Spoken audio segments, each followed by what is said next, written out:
Hello, let's get ready to debunk some common orchid myths. Let's go ahead and get started. I'm so happy that you're here and I'm excited to talk about orchids. I love orchids and I hope that you do too, and that's why you're watching this video.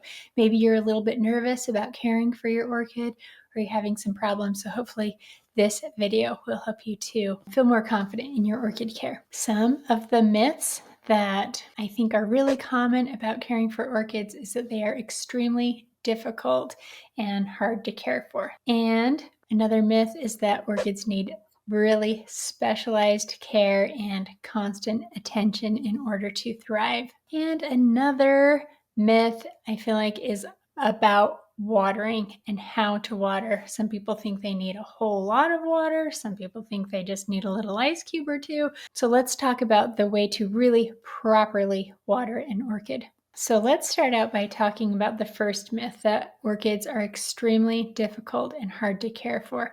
The thing that you really need to keep in mind is it's not really about difficulty, it's more about providing the proper care requirements. And if you have those conditions already, then it's not going to be an orchid that's hard to care for. So the really common orchid, the Phalaenopsis orchid, they do really well in household conditions with the temperatures that we commonly have in our household are really conducive to growing Phalaenopsis orchids. So I would say, more than thinking about how hard or difficult, the better question is can I accommodate the care requirements for a particular type of orchid? So I would recommend starting out with the Phalaenopsis orchid because they require pretty much the same temperatures that you and I do in our homes. And then if you want to, there are orchids that are pretty tricky to grow. And so I would just stay away from an orchid that has really finicky care requirements and stick with one that is very accommodating. And there are many of those. Another one that people have a lot of success with growing in their homes are Paphiopedilums or slipper orchids. And behind me, the tall one right there, that is a Phragmipedium. It's a type of slipper orchid. Another one that can be really easy to grow are Dendrobium orchids. Some people have a lot of success with these. I happen to have a lot of success with Dendrobiums and I love them. Other people find that Cattleyas are really easy to grow. So the best thing to do is to find out what type of growing environment you have. So take a look at how much light you have. Look at, do you have a really nice east-facing window, or do you live in a tropical climate where you can grow them outdoors? Those are the better questions to ask. And also, what kind of temperatures? Do you live in a really temperate climate where you can grow them outdoors? Does it not dip below 55 degrees Fahrenheit where you live? So if the answer is yes, then you can grow orchids outdoors. Or do you have a good growing space indoors where you keep the temperatures around 65 at night and maybe 75 during the day? So those are really good temperatures for many types of orchids that you can grow indoors. The second myth is that the orchids are really difficult to care for and need constant attention. So inside my club, Orchid Buds, it's an online community. Definitely recommend that you join. One of the members just mentioned that she'd been sick for a while and had neglected her orchids.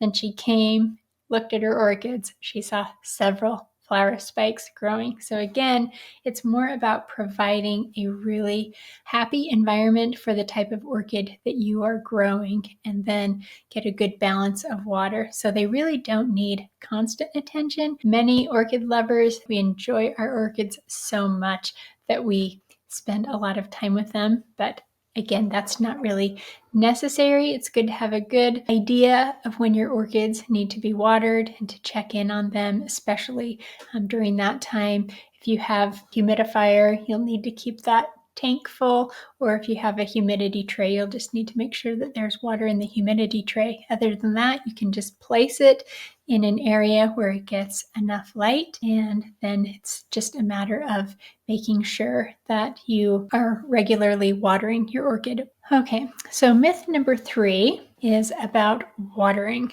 Some people think that they need a lot of water and they're constantly killing their orchid with kindness by constantly watering it. Other people think they read on the package or on the care instructions that it just needs an ice cube or two. So a better way of thinking about it, rather than my orchid needs lots of water, it needs a little bit of water, is more to think about where did my orchid come from? Where is it native to? So for example, the Phalaenopsis orchid, they are native to Southeast Asia, especially the Philippines area, or Cattleyas. Many Cattleyas are from Brazil. So think about the climate where the orchid comes from. And then also look at the structure of the orchid. So this Phragmipedium, so pretty. So you'll notice that it has thin, strappy leaves and it does not have any pseudobulbs. So that means just by looking at the orchid, you can see that it doesn't have any water storage. So what that tells me is that it's going to need more water. You want a nice open potting mix, but you don't want the roots to ever be soggy. So beware of soggy roots, but you still want some moisture retained. So that's the balance that you're trying to create rather than the quantity. It's more thinking about the roots. So this is a dendrobium, and you can see that it has lots of pseudobulbs. So the pseudobulbs store water for the orchid. So these are the pseudobulbs, and some have leaves and some don't. Even the ones without leaves still provide nutrients and water for the orchid. So these orchids, they like to dry out between watering. That is what I think about. I think about what is the potting mix like? What is the structure of the orchid? Where is it from? And those things can help indicate how frequently you need to water. So the common Phalaenopsis that we get at the grocery store, so I say common because you can find it easily, but they are still really spectacular orchids. So they, like that Phragmipedium, they also do not have pseudobulbs or water storage, and so their potting mix likes to be barely damp, but again, never ever soggy, and they don't like to completely dry out. That's a good way to think about how much water they need. Another thing to keep in mind is the potting mix. You can really customize it, open it up so it's more free draining, or you can add some components that absorb water depending on your growing environment. And if you really want to get into that, again, I encourage you to join our club, Orchid Buds, because it's really fun and we dig into these topics really specifically. So what I wanted to say is the potting mix also really indicates how frequently you need to water your orchid, and that you should never sit in a potting mix that has decomposed or has become sour, because that will absorb too much water and it can get really acidic and it can start to kill off the roots, and then you'll have a dead orchid. It's really important to have healthy watering and potting practices for a healthy orchid. So I want to give you a bonus tip, because I feel like another myth about orchids is that they're really hard to rebloom. So again, that goes back to your care environment and what the temperatures are, what the light is, and if it's an overall healthy orchid. So if an orchid is not blooming, there are two things that I would really suggest that you look into. And that is, number one, is my orchid getting enough light? Because it's the photosynthesis that helps your orchid to get the energy that it needs to be able to grow and bloom. Look into the light. And if you do need to increase light, then do it slowly and gradually, never all at once, or you risk burning the leaves.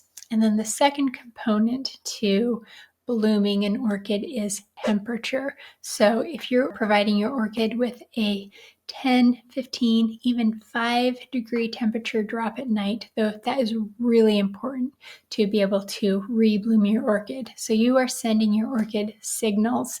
It's like you are playing Mother Nature when you are growing orchids. So give your orchid a temperature drop at night, and that can also help to rebloom it. Another thing to think about is your orchid mature?